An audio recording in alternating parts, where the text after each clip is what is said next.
চায়নাদের মাথায় সৃষ্টিকর্তা সম্ভবত একটু বেশি বুদ্ধি দিয়েছে, যে বুদ্ধি দিয়ে তারা সাধারণ জিনিসগুলো থেকে অসাধারণ কিছু তৈরি করে। যেমন এটা দেখতে পাচ্ছেন ধুন্দল, যেটা আমরা সবজি হিসেবে খাই। এই ধুন্দলগুলোকে সংগ্রহ করে সুন্দরভাবে এটাকে ধুয়ে ভেতর থেকে বিচিটা ফেলে দিয়ে রোদে শুকাচ্ছে। কি করবে জানেন? আমি বলে দিচ্ছি, এটা বানাবে জুতা। আমরা যে পায়ে জুতা পরি সেটা কিভাবে বানাচ্ছে পুরো প্রক্রিয়াটা চলুন আমরা দেখি।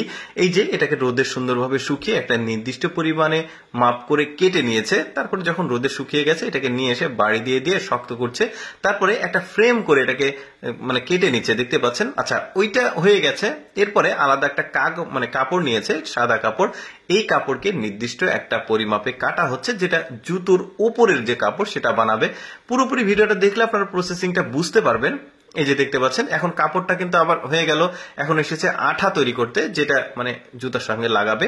তো এই যে কাপড়টা লম্বা লম্বা করে কেটেছিল ওইটার সঙ্গে সুন্দরভাবে আঠাগুলো লাগিয়ে দিল। এতে ওই কাপড়টা শক্ত হয়ে গেছে। এখন ওই যে ধুন্দলের যে মানে জিনিসটা দিয়ে তৈরি করেছে, চটির মতো জিনিসটা, ওইটার উপরে আঠা দিয়ে কয়েকটা স্তর করে দিচ্ছে যাতে জিনিসটা মোটা হয়। জুতার তলাটা তৈরি করছে। দেখেন কি চমৎকার ভাবে। এগুলো কিন্তু বাংলাদেশে আমরা মানে বাংলাদেশ, ইন্ডিয়া বিভিন্ন জায়গাতে ইম্পোর্ট হয়, মানে নিয়ে আসে, আসলে আমদানি করা হয় এই জুতাগুলো।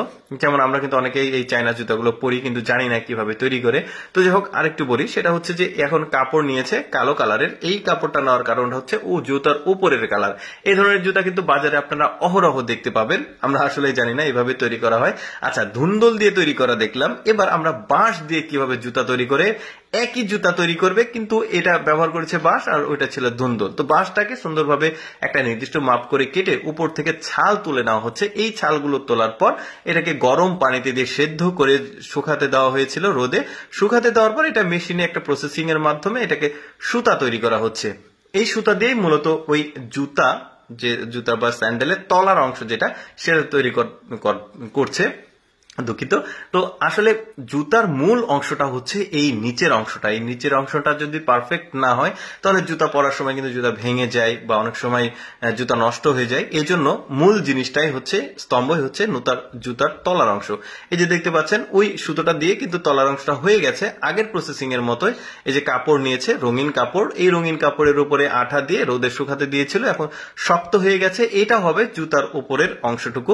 এরপরে সুন্দরভাবে বিট করে ওইটাকে কেটেছে একটা নির্দিষ্ট মাপে। তারপরে সাদা যে অংশটা আঠা দিয়ে সুন্দরভাবে লাগিয়ে দিচ্ছে, দেখতে পাচ্ছেন। অনেকটাই কিন্তু কমপ্লিট হয়ে গেছে। চিন্তা করে দেখুন ওদের মাথায় কি বুদ্ধি।